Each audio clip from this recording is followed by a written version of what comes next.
High above the restless streets of Mumbai, a quiet drama unfolds in a tree hollow. An Indian Gray Hornbill perches at the entrance, its curved beak carrying a precious meal.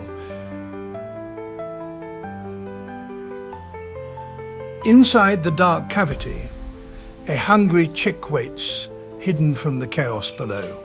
With gentle precision, the parent feeds its young, embodying patience and devotion amid honking traffic and concrete towers.